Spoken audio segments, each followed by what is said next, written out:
Hey there, FreeBody family. Kat Matlock here in Asheville, North Carolina for FreeBody, where we help you understand the body, understand pain, and offer you a path to freedom. Today's video is super important if you're suffering with SI joint dysfunction, an electric-like stinging in the SI joint or near the sacrum, hip height inequality, leg length inequality, lower back pain, lower back dysfunction, blah, blah, blah. Today, I'm going to teach you a whole bunch of stuff about the Quadratus Lumborum muscle coming up next.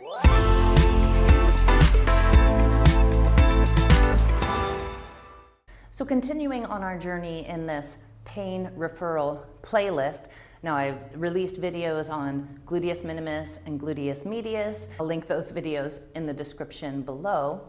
And now we're going to move up into the low back and along the lumbar spine to our friend Quadratus Lumborum.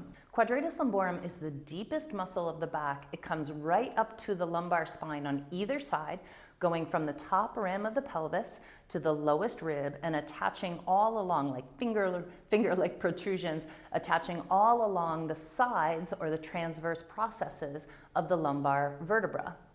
The Quadratus Lumborum contributes to extension or arching your low back.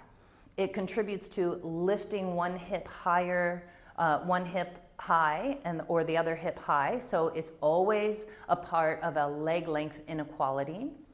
It also, and this is essential, a lot of people don't know this about the Quadratus Lumborum.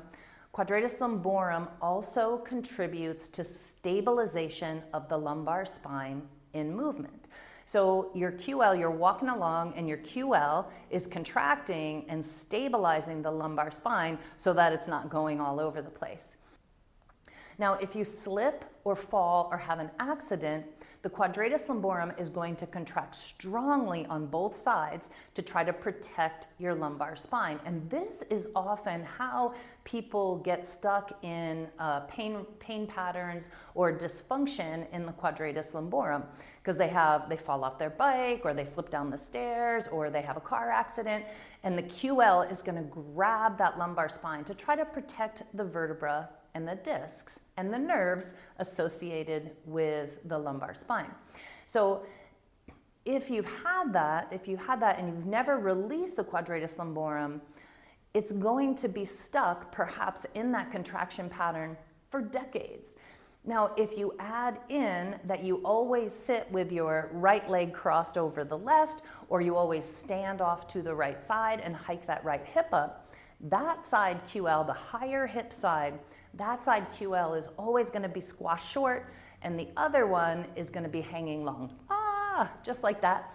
And often that long side is the side that we have our symptoms on. Not always, but often.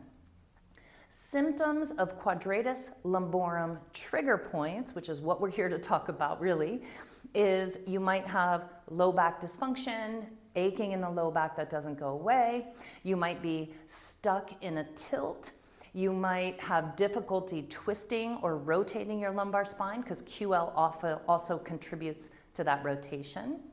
You might experience a deep ache in your buttocks. Remember, glute min and glute med also can create a deep ache in the buttocks. So often I work these together. And actually, what Janet Travell taught us is that trigger points in the glute min and the glute med can activate trigger points in the Quadratus Lumborum. Trigger points in the Quadratus Lumborum can activate trigger points in the glute min and the glute med below. So it would behoove you to treat both sets of these muscles, the low back and the outer hip, kind of in the same session or in the same day, so that you don't release one and then the other side reactivates the trigger points that you just released. And this is often why people get stuck in pain patterns, because they don't treat the whole system.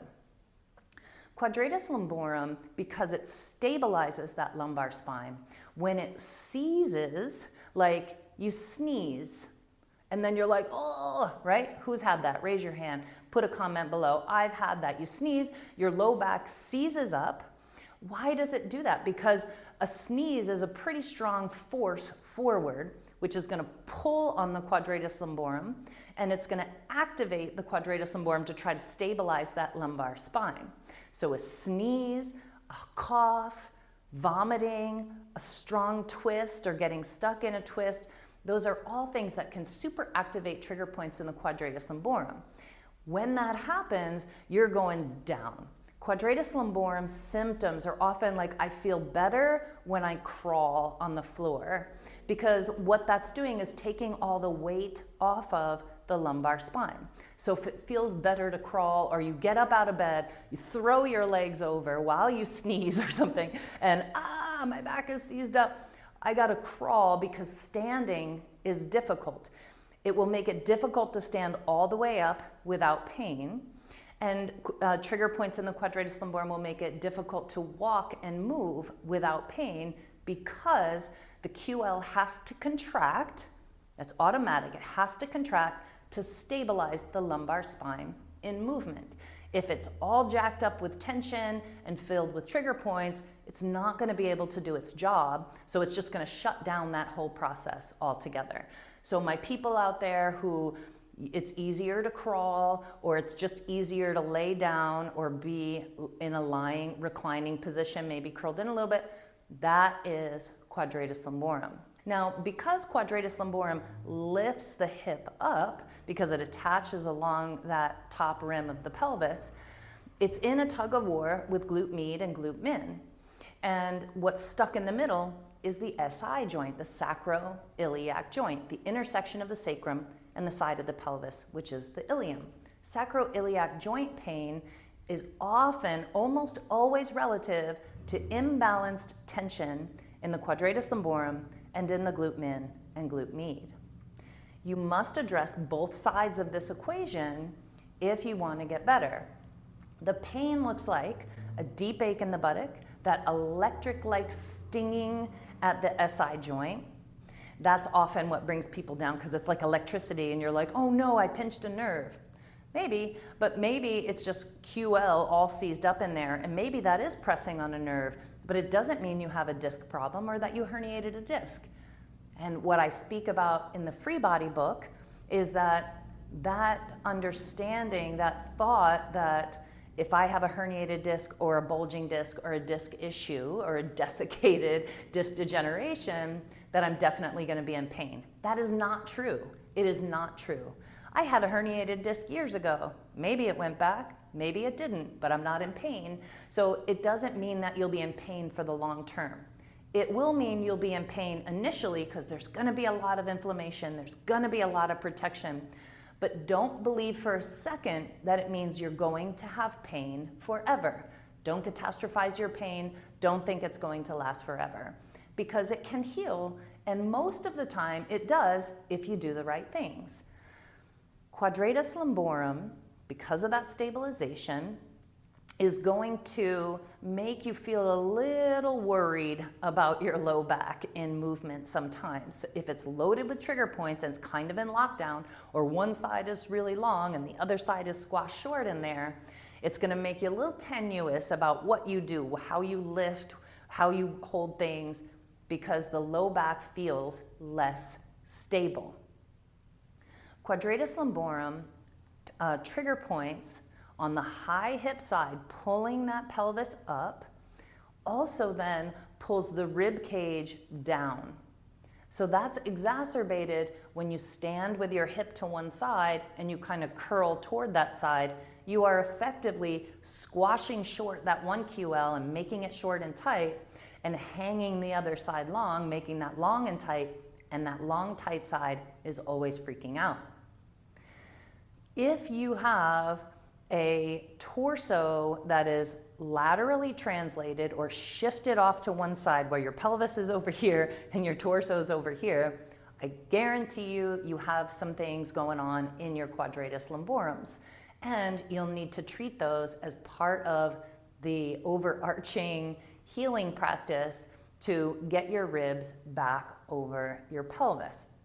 Often people will come to me with shoulder issues because one hip is high, sometimes one shoulder is high, sometimes that high hip side, stay with me, the shoulders drop low because that QL is so tight on that side, it's pulling the rib cage down toward the pelvis. Doesn't just lift the pelvis, it's gonna pull on the rib cage also. effectively giving you a sort of functional scoliosis in the lumbar spine. Quadratus lumborum is going to pull the pelvis and the rib cage toward each other, which is going to set off the whole torso, and it might show up as pain, aching in the neck, in the shoulder, at the base of the skull, upper trapezius trigger points, levator scapula aching at the base of the neck, headaches. All of that could be partly a function of quadratus lumborum. So if you're dealing with trapezius headaches, neck pain, shoulder pain, and you're not looking at the pelvis, it may be difficult for you to actually make a change and feel better. Does that make sense, right? Because the pelvis is off, the torso is off, one side's high or low, and then that's going to affect those muscles, activate trigger points, leave you with some pain, but you must look at the hips. You have to look at the pelvis. I often start with the pelvis first. And so I recorded a video in the sciatica playlist about, do you have one hip higher than the other? Let's check it out. And if you do have one hip higher than the other, that's often a good place to begin, because you have to liberate that pull on the torso to be able to level not just the pelvis, but also the shoulders, and alleviate tension in the shoulders and in the neck. So key symptoms that you have QL, I've already said, instability in the low back, don't really trust the low back, sharp shooting electric-like pain that takes you down to the floor and makes you crawl. It feels better to lay down than it does to sit up or walk or move, for sure. A deep ache in the buttock, that SI joint dysfunction, and also just aching in the low back. Quadratus lumborum can also ache in the side of the hip, and it can kind of wrap around the pelvis. So quadratus lumborum attaching on the top rim of the pelvis, then its fibers weave into our friend iliacus, which lines the inside of the pelvis. And it can make the iliacus, it can feel like it's inside your pelvis. Somewhere in there, it hurts. It can also make it ache along the outer hip, along the top rim of the pelvis. And so these are symptoms like, oh, okay, I want to check my quadratus lumborum and see if I have trigger points there. Now, the last thing that I really want to point out to you about the QL, quadratus lumborum, is that it has a direct relationship to the psoas muscle. Dun, dun, dun. The psoas is a famous muscle inside the front of the spine, attaching along the front and sides of the spine. And guess what? That's our next video on this pain referral playlist. We're going to talk about psoas. And the psoas weaves into the front and sides of the spine, and the QL comes into the back and along the sides of the spine. And in some places in between the vertebra, those tissues weave together. They're spooning your whole life. You got psoas in the front, QL in the back. They're snuggling, they're spooning, they love each other. And dysfunction in the psoas, which we're going to talk about next time, will directly affect the health and the ability of the quadratus lumborum to do its job. So you have to address psoas tension to truly liberate the quadratus lumborum. You have to address glute min and glute med tension to truly liberate the quadratus lumborum. So it's important to understand this, because in our culture of specialization, we tend to hyper focus on one thing. We might look up on trigger point pain referral patterns of the quadratus lumborum or SI joint dysfunction. Oh, quadratus lumborum, I'll just treat that and that will make it go away. No, it won't. You must look at the whole system. And so that's what I want to help you understand. What are the players in this system? As I say in the FreeBody book, no muscle works in a vacuum, right? Our bodies are an exquisite symphony of things working together to create beautiful movement and music. So if you're just tuning the flutes and you don't address the whatever, the strings, right? If the violins aren't tuned, but you're hyper tuning the flutes, things are gonna sound terrible, right? They're gonna sound terrible. Our bodies are an exquisite symphony of things working together to create movement, to create stability, and to really hold our whole entire life experience. If we don't step away from hyper focusing on one thing, then we're going to struggle to get out of pain. And that was my experience when I was suffering with sciatica. I discovered that my sciatica was being caused, my symptoms were being caused by glute min, the sciatica imitator. Again, I'll link in the description, a link to that conversation about glute min.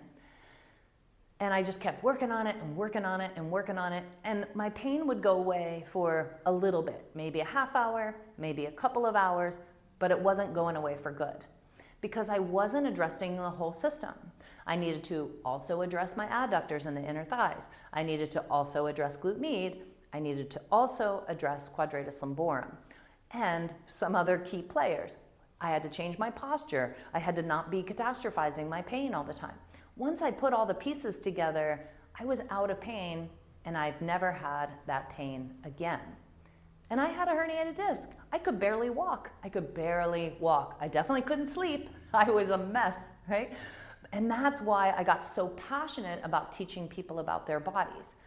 No muscle works in a vacuum. It never works on its own.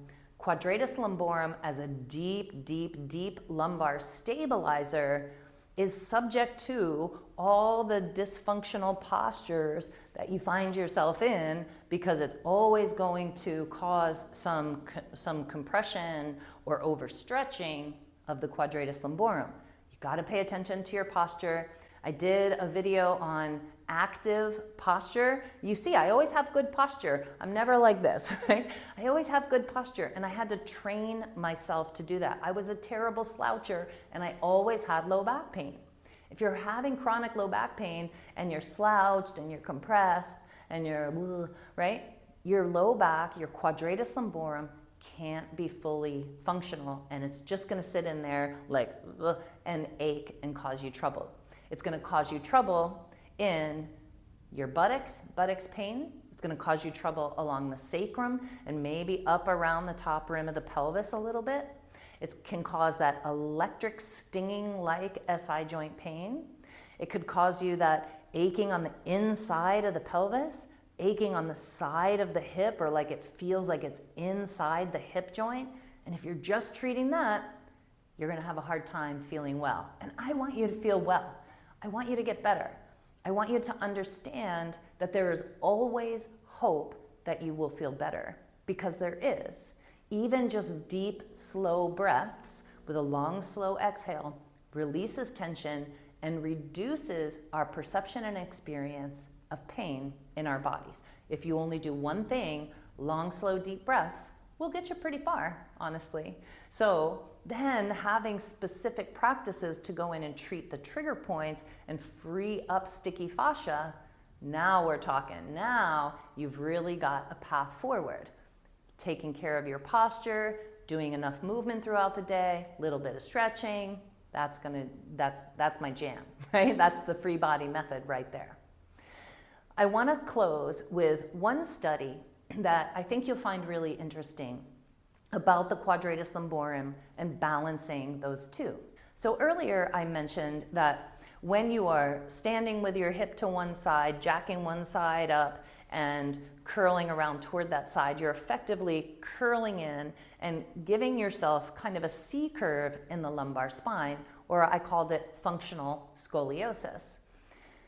There is a doctor who in New York City, Dr. Lauren Fishman, he's a dude, a doctor, and a Iyengar yoga practitioner. Now what he started to see was, what if I just work on this side, the low hip, long hanging side?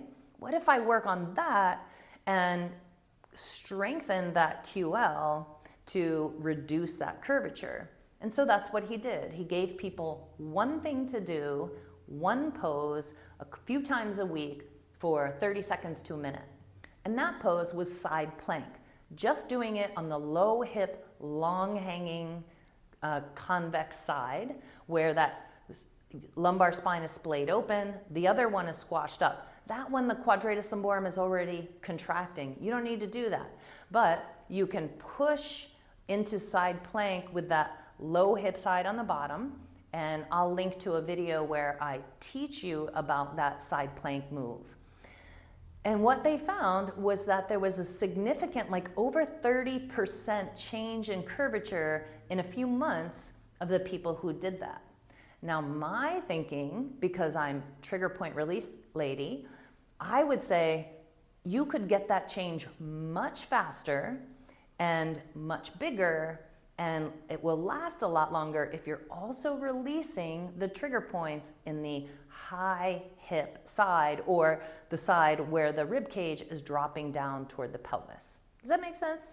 Are you picking up what I'm putting down here? Because when one hip is higher, that QL is shorter, or when one side the rib cage is drawn down, that QL is shorter. So you strengthen the long side or the low hip side with side plank a few times a week to pull that rib cage back over to the other side, super activating that QL. Now I add releasing that high hip side. Boom, amazing.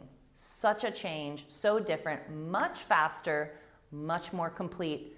Pain goes away much faster, treating those sides. And I do always do a little bit of release of the trigger points in that long hanging low hip side, because it's also often filled with trigger points, right? So treat both, but start with that high hip side.